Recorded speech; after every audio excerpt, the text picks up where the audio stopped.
Moltíssimes gràcies, sobretot amb el president de l'entitat municipal d'aquí de Bellaterra. Estic molt contenta d'avui poder estar aquí entre vosaltres, aquí a Bellaterra.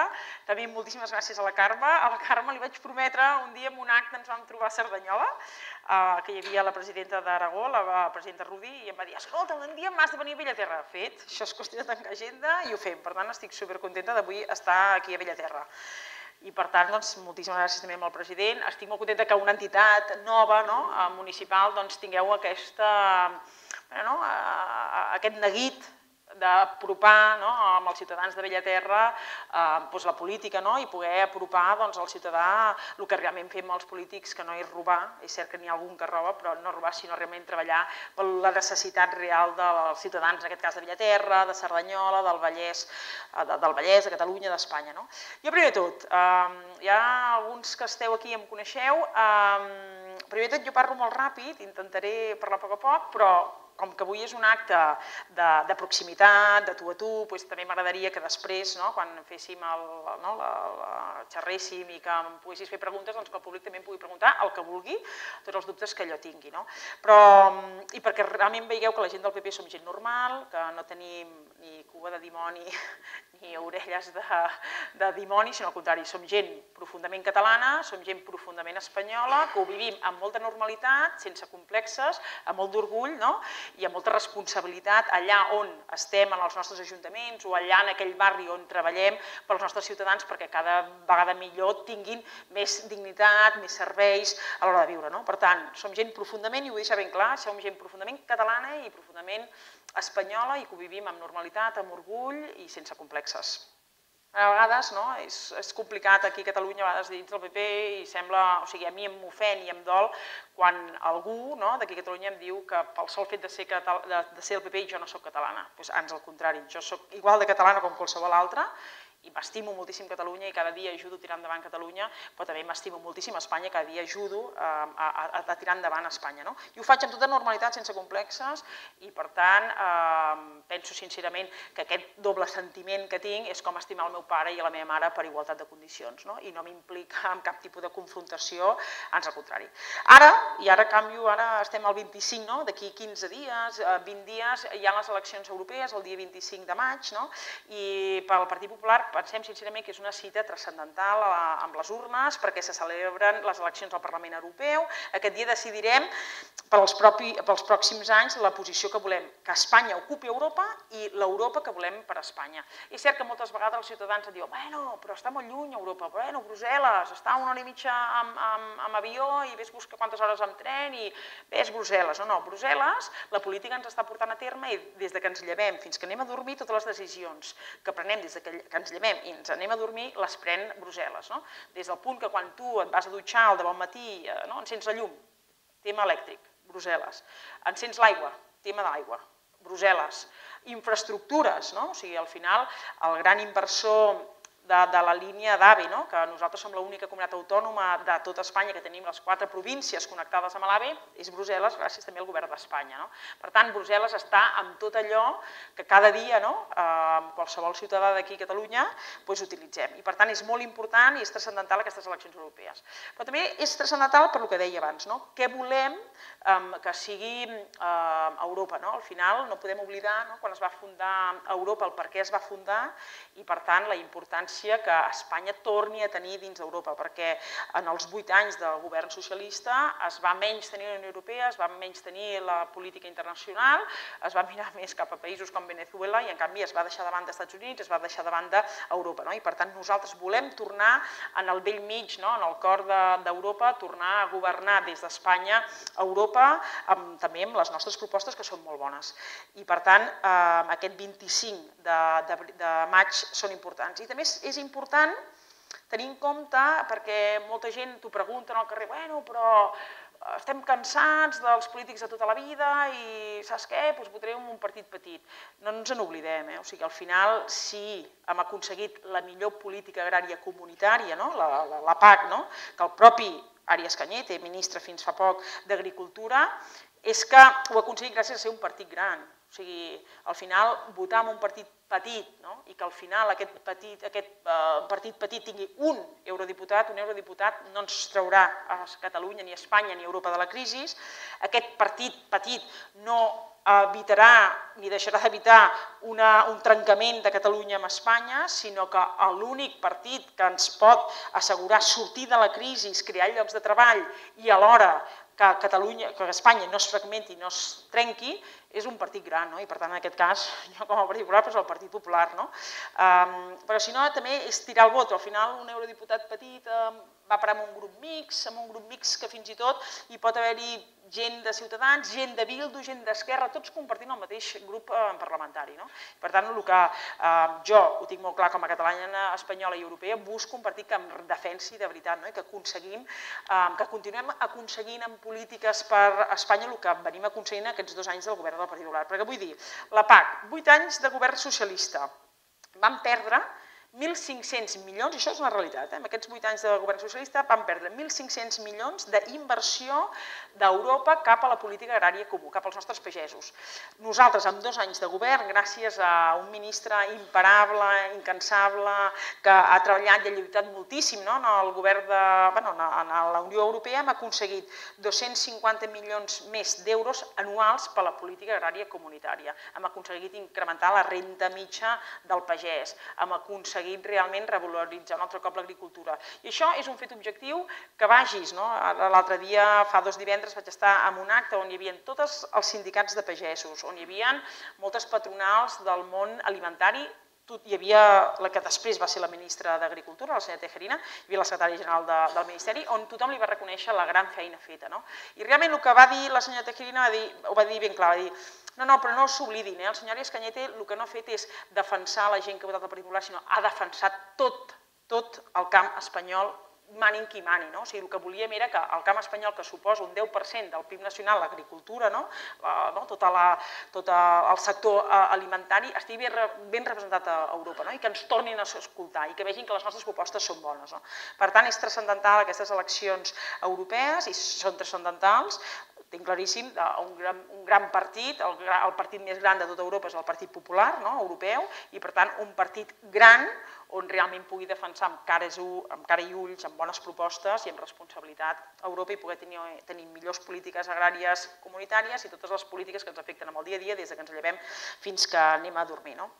També vull dir que Espanya, durant aquests últims 8 anys, m'atreveixo a dir 10 anys, hem travessat una crisi econòmica i financera brutal, que vull fer la pregunta, què hagués passat si Espanya no hagués estat dins de la Unió Europea? Com haguéssim travessat aquesta crisi econòmica, que també ha travessat Europa, i per tant dins d'Europa i Espanya, però si Espanya no hagués sigut de la Unió Europea, on estaríem ara? Estic convençudíssima que estaríem en un corralito, a part que seríem intervinguts, no intervinguts perquè si no estiguéssim a Europa no estaríem intervinguts per Europa, però estaríem en un corralito, no tindríem garantitzades les pensions no les tindríem no només congelades, sinó segur que haguessin disminuït un 25, un 30%. Per tant, pensem tots què hagués passat si Espanya, i per tant Catalunya, no hagués estat dins de la Unió Europea amb aquesta crisi tan terrible que ha viscut Europa i que ha viscut també el món.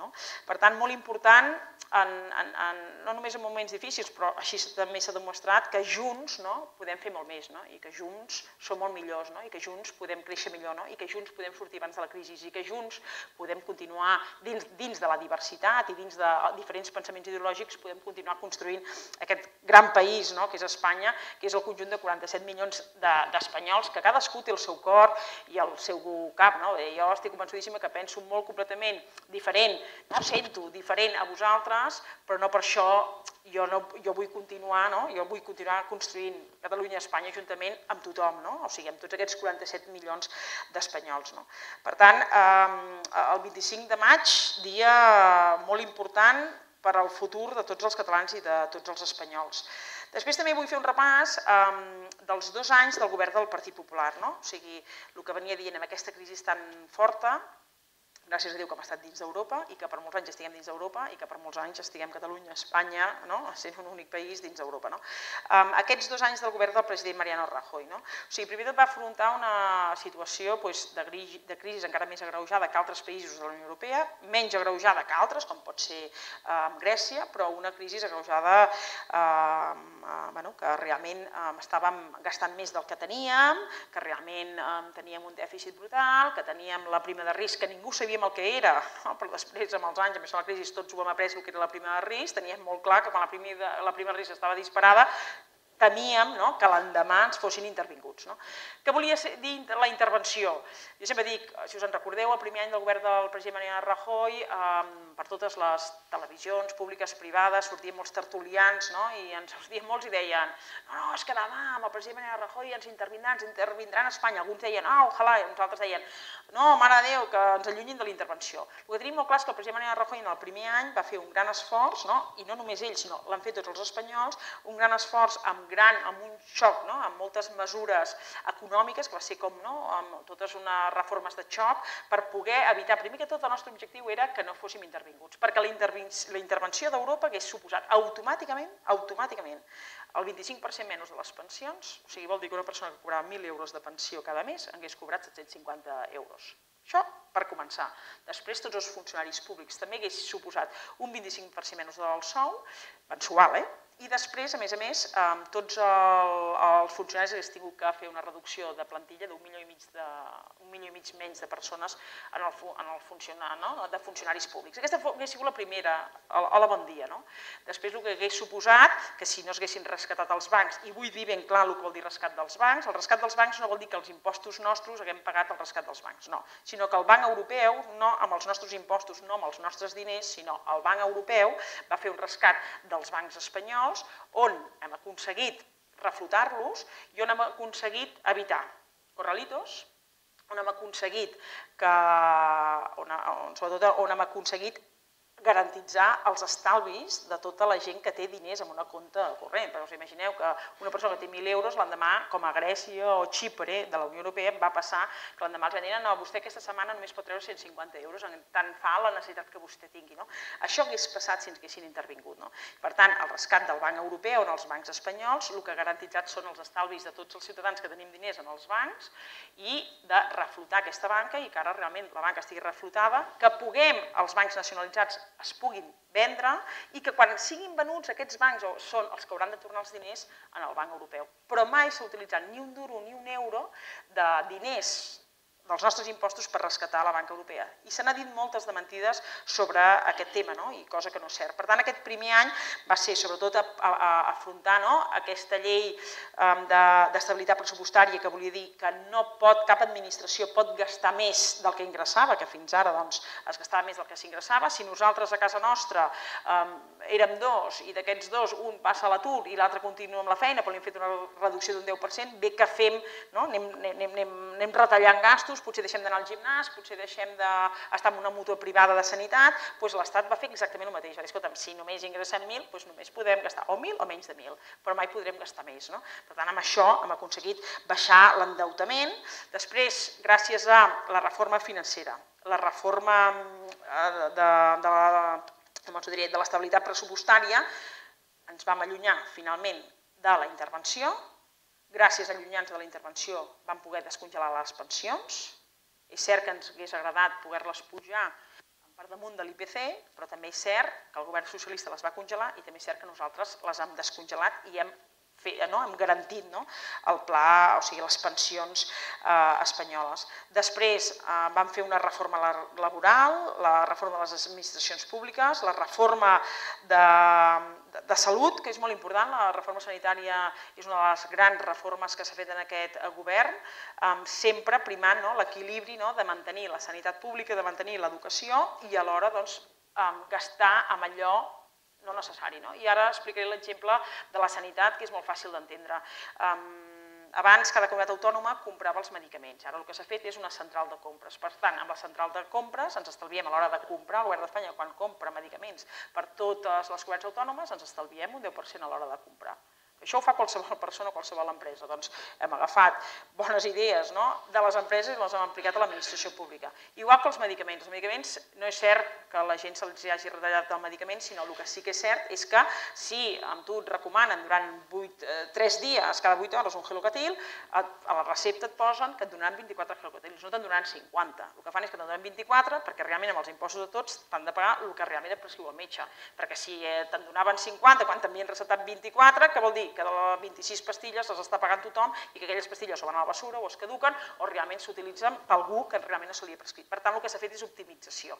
I després també, molt important, és l'estalvi de s'ha acabat el turisme sanitari. S'ha acabat que aquella persona que ve de vacances aquí a Espanya, doncs perquè potser té algun parent que viu aquí a Espanya, que té residència legal aquí a Espanya, aprofitava que venia i superava de la cadira. No, miri, si vol, supera de la cadira, perquè realment els altres sistemes són molt bons, els sistemes sanitaris, però vostè haurà de pagar la factura. Igual que faig jo, com em vaig a qualsevol país del món, que si jo em trenco la cama als Estats Units, jo hauré de pagar a través de la meva mútua privada o la factura que em passin, clar que m'atendran, però l'hauré de pagar.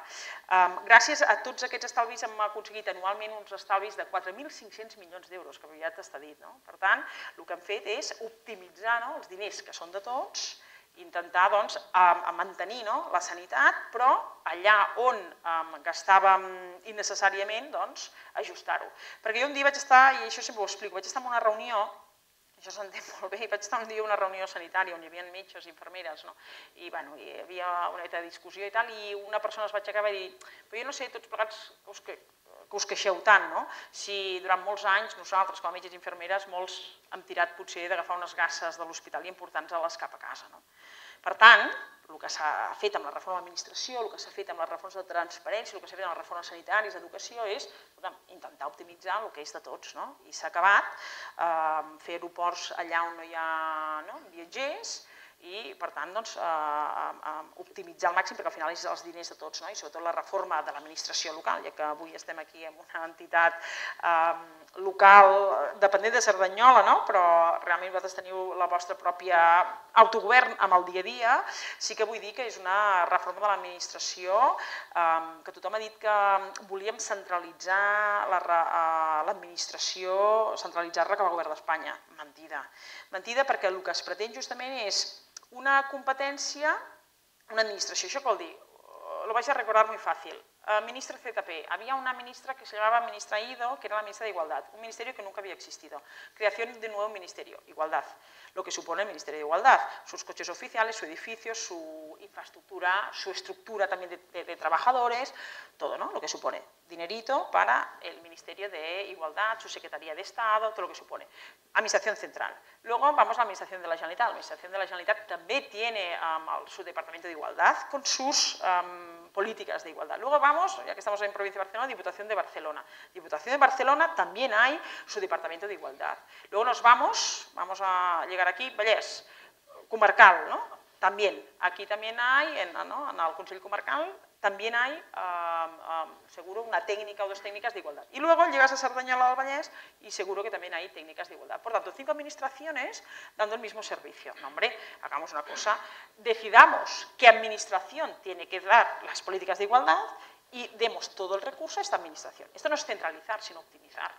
Y por tanto, donde haya una administración, se decide qué competencia tiene. Si finalmente la ley de administración decide que los ayuntamientos tengan la competencia de igualdad, pues todos los recursos, en vez de tener un ministerio con sus funcionarios, con sus coches, con sus alquileres, la Generalitat con lo mismo, la Diputación con lo mismo, el Consejo Comarcal con lo mismo, el Ayuntamiento, oiga, el Ayuntamiento de Cerdanyola, pues Ayuntamiento de Cerdanyola. Y todo el dinero para el Ayuntamiento de Cerdanyola, y el Ayuntamiento de Cerdanyola tendrá que hacer este servicio bien y encima tendrá que ser muy transparente, porque tendrá que colgarlo en la página web cómo se gasta y de qué manera se gasta ese dinero, y en qué partida se gasta, y en qué factura paga el servicio de igualdad, y cómo lo aplica, y qué actos ha hecho durante el año para difundir la igualdad en los colegios, en los centros cívicos, como sea y como quiera aplicar ese ayuntamiento la igualdad. Cuando la ley de administración, claro que molesta a los alcaldes, y claro que molesta a los asesores, porque al final la ley de administración también lo que ha establecido es que se ha terminado de que haya un ayuntamiento con 5.000 habitantes y que el alcalde cobre más que el presidente de la Generalitat.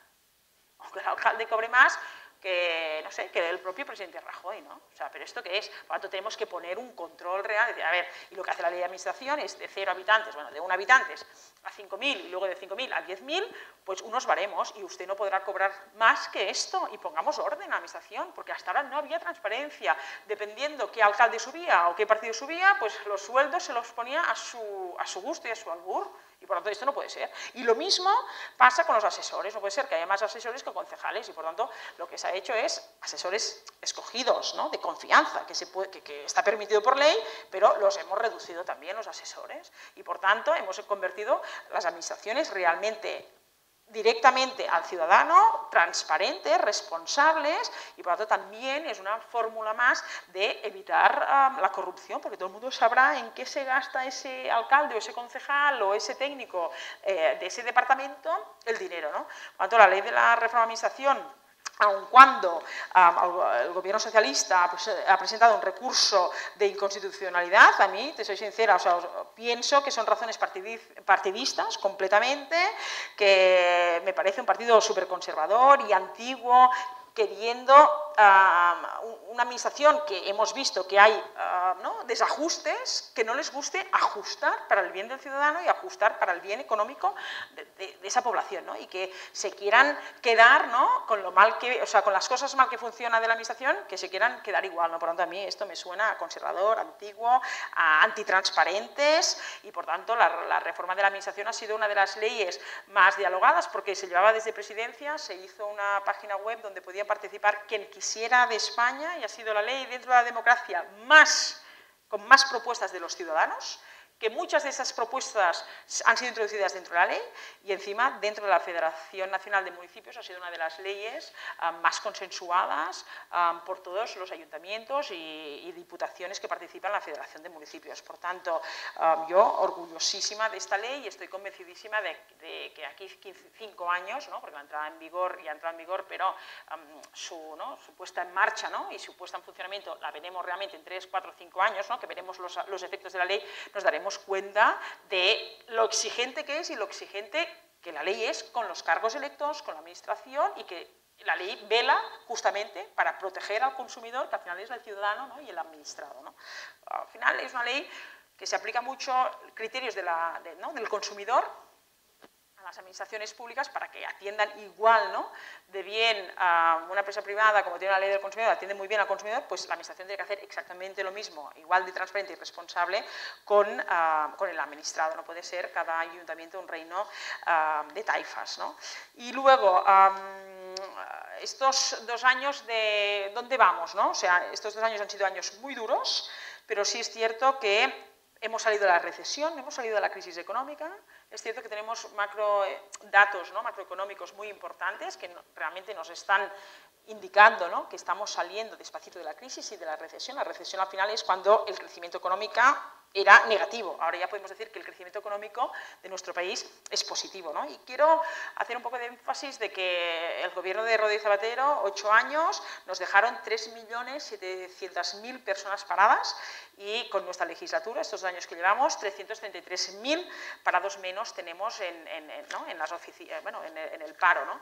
También quiero decir que mañana será, o sea, la semana pasada se criticó mucho los datos del paro porque realmente se valoró el primer trimestre del año, enero, febrero, marzo, respecto al último trimestre del 2013. Y es cierto que siempre, desde toda la vida, el primer trimestre del año, debido a que después de la época de Navidad se rescinden muchos contratos, es cierto que se han perdido 2.000 puestos de trabajo respecto al trimestre del año 2013, el último trimestre del 2013. Pero también es cierto que se ha incrementado, si miramos los últimos 6 primeros trimestres de los últimos 6 años, hemos incrementado la creación de empleo, ¿no?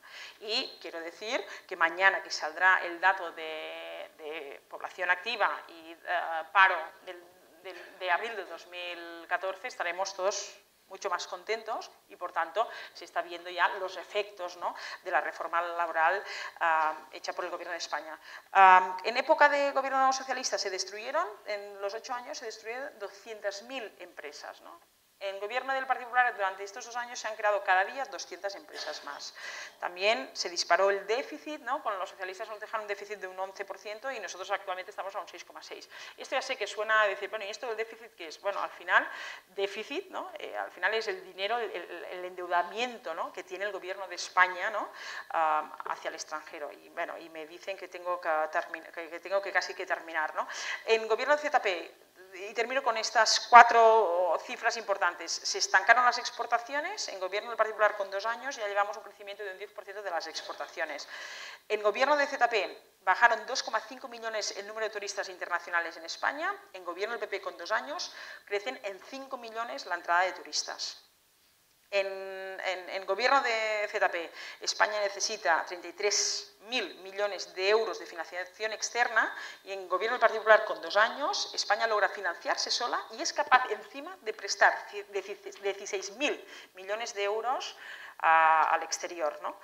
Huye la inversión en época de gobierno de Rodríguez Zapatero, Partido Socialista, huye la inversión directa extranjera, salen más de 9.000 millones de euros y el gobierno del Partido Popular en 2 años retorna con fuerza la inversión directa extranjera con más de 10.000 millones de euros, ¿no? Estos al final son los resultados y es lo que son datos objetivos, no me los invento, ¿no? Y luego, muy importante, se congelan las pensiones en el gobierno de Rodríguez Zapatero y con el gobierno de España se revalorizan las pensiones por encima del IPC. Por lo tanto, estos son los resultados, yo siempre lo digo, el 25 de mayo podemos hacer 2 cosas, podemos hacer 3 cosas.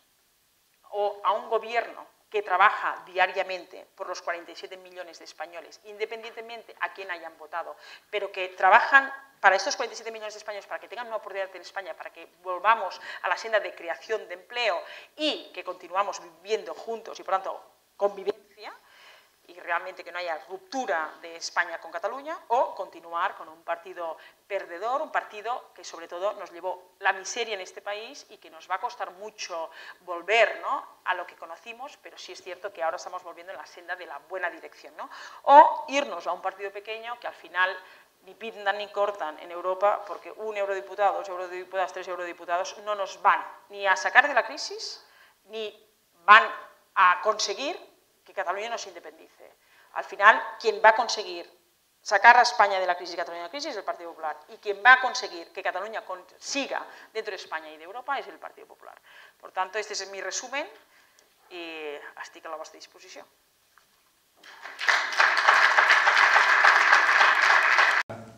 Vaig començar pel principi i també aquesta referència que ha fet vostè al final, que al final els partits, votar un partit petit és tirar el vot i que per tant vostè feia aquesta aposta pels partits grans. En canvi, les enquestes que s'estan publicant aquestes últimes setmanes referent a la participació i també al repartiment d'escons mantenen que les 2 grans famílies polítiques europees van perdent vots i que, per tant, que molta part d'aquests vots s'acaba dirigint a partits minoritaris. Entenc que llavors o s'extrapula d'aquestes dades que la voluntat de la ciutadania o de la gent que vol votar és potser abandonar més aquests grans partits i acabar fent per apostes més concretes o que posen l'accent en altres qüestions. I, per tant, es trenca una miqueta potser aquesta tendència de votar els grans partits i ara potser és l'hora de formacions més petites? No ho sé, jo sempre dic que l'enquesta de veritat és el dia de les eleccions, i realment tots coneixem les enquestes que hi ha hagut en les últimes eleccions, tant autonòmiques, nacionals, que realment, per exemple, aquí a Catalunya sempre ens donen unes enquestes horroroses amb el Partit Popular, ens donen que en traurem 12, 13, 14 diputats i al final sempre trenquem el sostre i sempre anem incrementant. Per tant, al final, jo penso que el ciutadà és responsable, té molt de sentit comú, té molt de seny i al final el ciutadà sabrà apreciar realment qui està traient aquest país de la crisi. Que al final, si no oblidem que les eleccions del novembre del 2011, les eleccions nacionals, si el Partit Popular va treure una majoria absoluta va ser perquè la gent ens va venir a dir senyor Rajoy, queremos que nos saque de la crisi. Perquè el nostre primer objectiu que portàvem al programa electoral del novembre del 2011 era que el president Rajoy, el president que sortís, si volien que el traguessin de la crisi, i per això vam votar en massa amb el Partit Popular. I penso sincerament que ho estem fent, estem complint, si agafem el programa electoral en el qual ens van presentar les eleccions del 2011, tenim un 60% del programa electoral complet, per tant, m'enfado i m'ofèn quan em diuen no, és que el Partit Popular no esteu complint el programa electoral. Mentida, el programa electoral és per complir-lo en 4 anys i d'aquests 2 anys i 4 mesos que portem quasi bé el 60% de compliment estricte del programa electoral. I on el nostre primer objectiu teníem molt clar que era treure Catalunya i Espanya a la crisi i ho estem fent.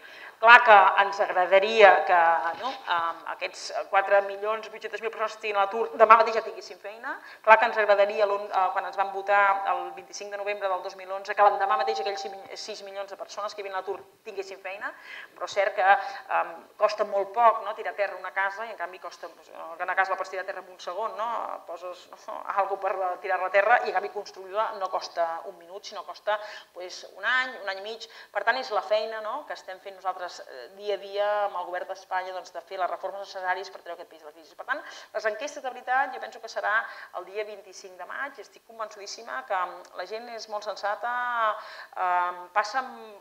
prou penúries passen a casa, hi ha gent que pateixen malalties, hi ha gent que no arriba a final de mes, hi ha gent que té tots els seus membres de la família a l'atur i per tant al final saben mirar quin és el partit que realment ha vetllat per ells i saben que votar en un partit petit que només té un eurodiputat, amb un eurodiputat no fa res, no pots canviar les polítiques d'Europa i en canvi les polítiques d'Europa que ens afecten cada dia, des que quan encens el llum fins que te'n vas a dormir, les pot portar a terme un partit gran. I també el tema del nacionalisme, siguem sincers, o sigui, votant nacionalisme estàs votant en unes eleccions europees, estàs votant marxar d'Europa. O sigui, què hagués passat si Espanya no hagués estat a Europa, ara estaríem encara en una crisi molt més agosarada, molt més dura, i gràcies a estar a Europa i gràcies a un govern del Partit Popular, aquesta crisi l'estem minvant i estem sortint d'ella de mica en mica i amb l'esforç de tots. En aquesta última expressió que deia vostè ara, que sort que n'hem tingut d'estar dins de l'euro, per vostè, opcions com hi ha partits o persones que plantegen marxar de la zona euro i entrar dins de l'Associació Europea de Lliure Comerç, l'EFTA, per vostè això té el recorregut, si són 4 dies, o és una sentència de mort entrar en un tipus d'aquesta associació? Si sortir d'Europa és una sentència de mort. Si sortir d'Europa és una sentència de mort. I a més no ho dic jo i no ho diu el meu partit, sinó ho diuen realment els líders europeus. O sigui, al final, sortir d'Europa ens significaria perdre totes les ajudes de la política agrària. Ens significaria que no haguéssim tingut el corredor mediterrani, que serà una realitat gràcies al govern d'Espanya i a Europa. Em significaria perdre l'euro i, per tant, tindríem arancels per exportar a aquell costat. Justament, he dit, un dels datos és que hem crescut un 10% en exportació sense arancels.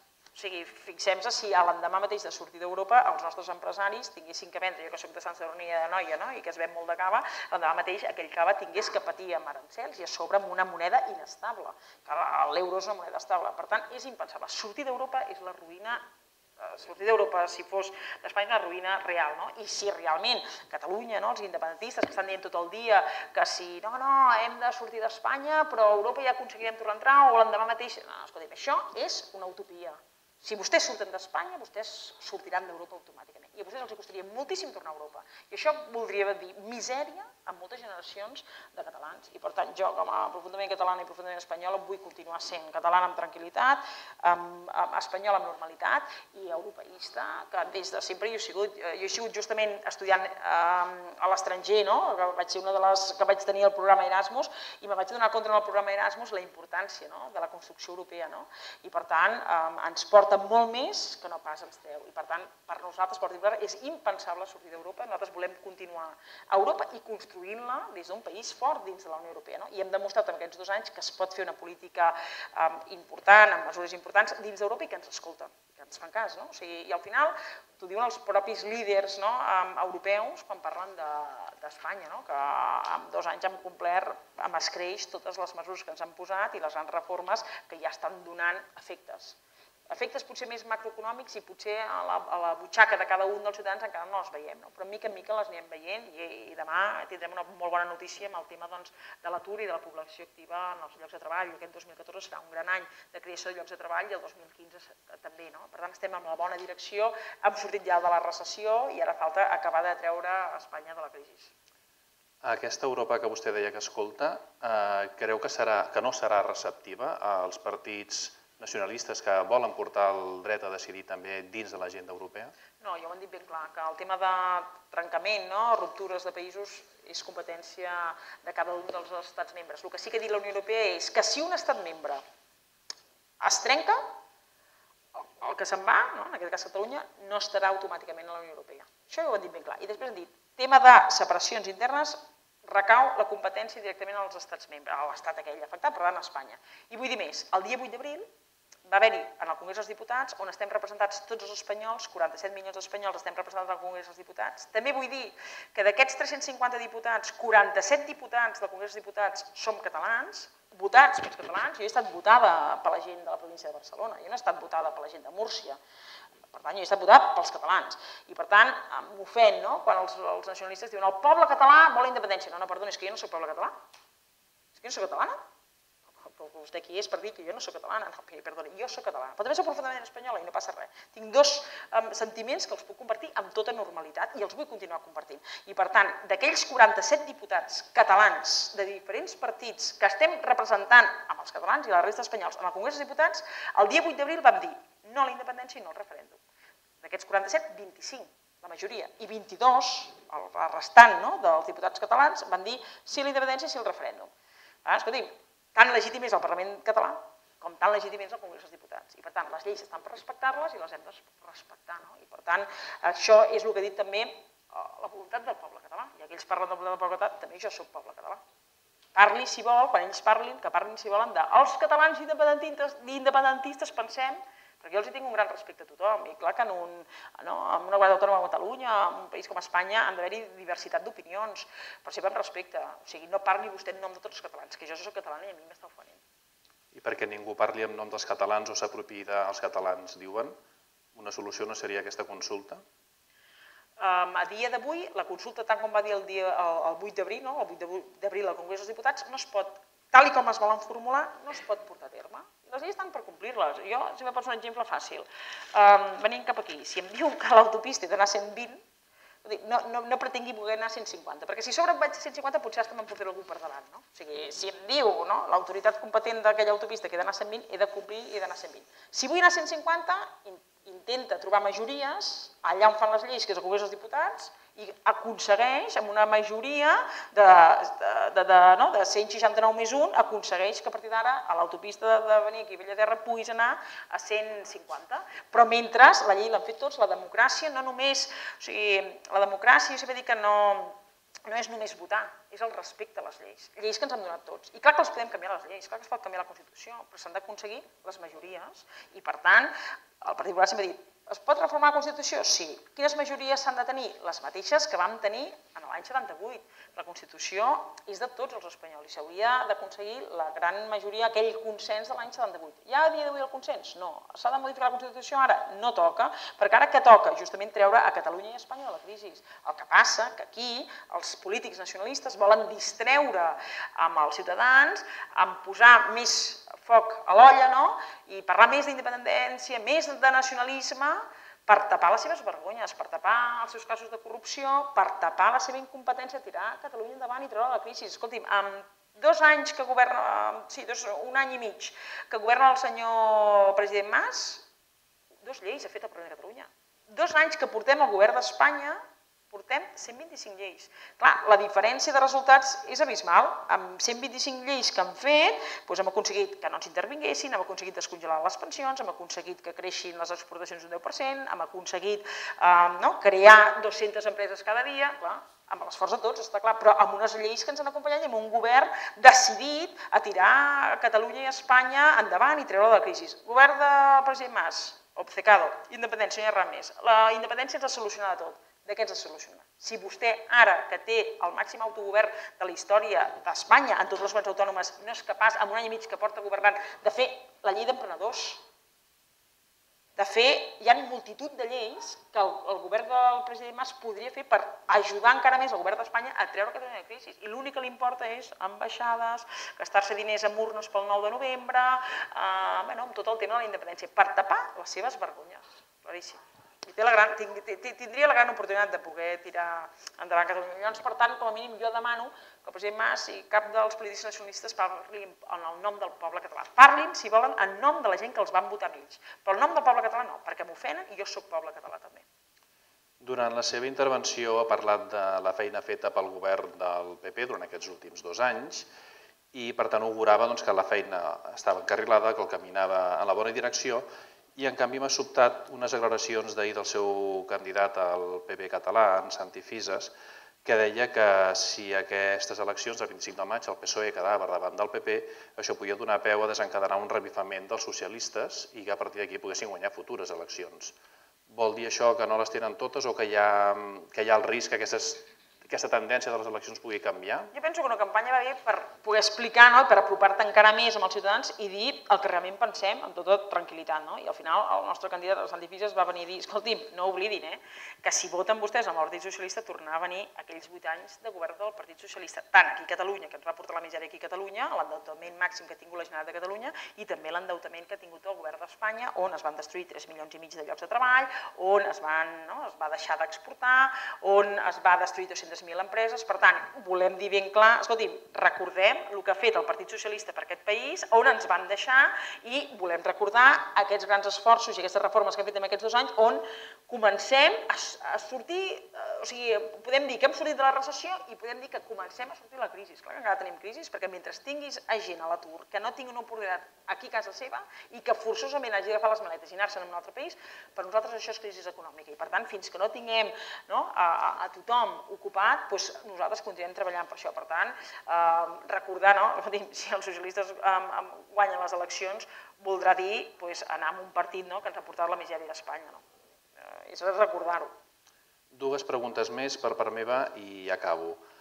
Quan ha fet aquest repàs de la feina feta, parlava dels ajustos que s'havien fet per poder pagar el deute. Entén que hi hagi partits que considerin que al final tot és una qüestió de prioritats i que aquest deute per ells és il·legítim i que caldria, a l'hora d'haver redistribuït cap a on s'anaven els diners, apostar per altres polítiques i no la d'eixugar el deute? Sí, home, clar, tothom és legítim de defensar el que vulgui, però la gent també ha d'entendre que nosaltres ens vam presentar un programa electoral el novembre del 2011 on ens van votar 11,5 milions d'espanyols i on en el nostre programa electoral, a la primera pàgina, l'objectiu primer era treure Espanya de la crisi i crear un altre cop llocs de treball. I per tant, per poder fer això, teníem molt clar que teníem que eixugar el deute, teníem molt clar per això no haguéssim baixat la prima de risc, dèficit molt alt, ens haguessin intervingut, si ens haguessin intervingut s'ha acabat. Mirem Grècia, mirem Portugal i mirem Irlanda, que són països que els hi han passat el que ens hagués pogut passar a Espanya i a més Espanya amb molts més habitants i per tant no oblidem aquests països que són fets reals i que els hi ha passat. Per tant, clar que poden haver-hi partits com els nacionalistes independentistes que només el seu programa és només independència, independència, ens diuen que ens portaran la salvació, que jo no veig cap tipus de salvació enlloc perquè ells ara governant podrien portar-nos la salvació i no ens la porten i en canvi nosaltres hem fet a rajatabla el programa electoral que nosaltres vam dir, o sigui, nosaltres vam dir que faríem la llei financera, la vam fer, la llei d'austeritat, l'hem fet, la llei de reforma d'administració, l'hem fet, la llei d'educació, l'hem fet, la llei d'unitat de mercat, l'hem fet, la llei de la reforma de l'administració de justícia, l'hem fet, i com aquestes 125 més. I si mirem aquestes 125 més i les mirem al programa electoral, hi són totes, excepte la que vam fer els 2 primers anys, sobretot el primer any, de pujar l'IVA, que és cert que nosaltres portàvem el programa electoral de baixar els impostos, però també és cert que ja s'ha dit que l'1 de gener del 2015, o sigui, 2 mesures importants. L'1 de gener del 2014, els autònoms i els petits empresaris només paguen l'IVA si l'han cobrat. Mesura molt important, que ens van demanar totes les petites i mitjanes empreses, i mesura que portava el programa electoral i s'ha complert. I la segona és que al gener de l'any que ve es baixa l'IRPF i a més, probablement ara en aquest primer semestre, ve la gran reforma fiscal, on veurem baixada de l'impost de societats, baixada de l'IRPF per ajudar a reactivar l'economia. És cert que, per tant, en aquests 4 anys de legislatura haurem complert fins i tot el nostre programa electoral alhora quan dèiem que baixaríem els impostos. Per què no els van baixar l'any 2011? Perquè no podien, perquè haguessin intervingut. Clar que haguéssim volgut, és com deia abans, clar que ens hagués agradat l'endemà mateix poder donar llocs de treball per 6 milions de persones, però el que teníem molt clar és que teníem que posar les bases per poder tornar a crear aquest creixement que ara estem notant i que demà tindrem un dato molt positiu del paro, de la creació de llocs de treball. Per tant, vam tenir que pujar els impostos forçats i per tant demanar aquest sacrifici a tots els espanyols per poder quadrar la caixa, quadrant la caixa hem aconseguit baixar la prima de risc, quadrant la caixa hem aconseguit baixar el dèficit i quadrant tot això ha fet que comencem a exportar, que comencem a invertir, empreses estrangeres comencen a invertir, que els mercats tornin a confiar en Espanya i que ens vegin un país seriós on es pot invertir i on podem tornar a crear llocs de treball. Clar que altres poden considerar altres prioritats, però nosaltres teníem molt clar la nostra prioritat, que és la que marca el programa electoral i és pel motiu pel qual 11 milions i mig de persones ens van votar. I l'última per part meva. Aquestes són les primeres eleccions al Parlament Europeu on els electors a través del Parlament podran escollir el president de la Comissió Europea, però encara ens queda la figura de la Troika amb participació del Fons Monetari Internacional, del Banc Central Europeu. Què poden donar de si aquests 5 pròxims anys per fer més democràtic o per fer més participatiu per part d'altra gent fora d'aquests organismes o com es pot des de la societat intervenir o deixar petjada dins de la Troika? Bueno, hem de pensar, o sigui, ara diràs, bueno, ho dius perquè d'aquí 20 dies hi haurà les eleccions europees, no? Però jo penso que cada elecció europea cada vegada són més importants, perquè cada vegada més, cada estat membre està donant més competència a la Unió Europea i per tant la Unió Europea cada dia és la que decideix més les nostres necessitats diàries. Per tant, cada dia que passa, cada elecció europea, més importants són, perquè cada vegada donem més autogovern, més govern a la Unió Europea, que al final des de la Unió Europea ens governa cap a nosaltres. I per tant, aquests 5 anys seran molt importants, que tinguem un Partit Popular europeu fort. Pensem sincerament que tenim les idees clares per governar Europa, ho hem demostrat en aquests anys, també amb l'ajuda del Partit Socialista, perquè tots sabeu que la Unió Europea puja en aquests grans pactes amb els 2 grans partits, i per tant, tema Troika es anirà decidint en cada un de la Parlament, Comissió i Consell d'Europa, en aquests 3 òrgans que conformen al final la Unió Europea, es aniran decidint cada dia més polítiques que afectaran a tu, a mi, a tots els que ens estan escoltant, a tots els que ens estan veient per la tele. Per tant, és quan més ens hem d'allunyar de partits petits, quan més ens hem d'allunyar de partits antieuropeus, quan més ens hem d'allunyar de partits xenòfobs i quan més hem d'anar a partits responsables que han demostrat amb les seves polítiques que han pogut treure Espanya de la crisi o que la trauran de l'Espanya de la crisi i que l'han tret de la recessió. Per tant, hem d'anar amb partits que tenen molt clar la política, quina ser la política europea, que és la d'integració 100% de tots els estats membres de la Unió Europea, que fins i tot tindrem, hi haurà un dia que tothom pagarem els mateixos impostos, vull dir, per la renta que tindràs, però tindrem el mateix tipus d'IVA a tothom, tindrem el mateix tipus d'IRPF a tothom, esbraonat, però vull dir, en barems, en funció del que un cobra, però ho tindrem tot establert per la Unió Europea. Per tant, l'important que és saber decidir en aquestes eleccions a quin partit o quin líder volem que ens governi en aquests pròxims 5 anys. Jo soc molt europeista des de sempre i per tant jo sempre aposto moltíssim perquè la gent es mogui a anar a votar aquestes eleccions europees i que ho pensin sobretot amb sentit comú, des de la responsabilitat, des del que suposarà que ens governarà qualsevol cosa petita, ens governarà la Unió Europea des d'aquí. I podem veure des del tema de pirateria, des del consumidor, o sigui, ens ha regulat multitud de coses la Unió Europea cada dia a tots els estats membres. Passa que la gent no és conscient perquè al final la Unió Europea et fa una disposició, et diu has de fer a partir d'ara tota la Unió Europea haurà de fer això.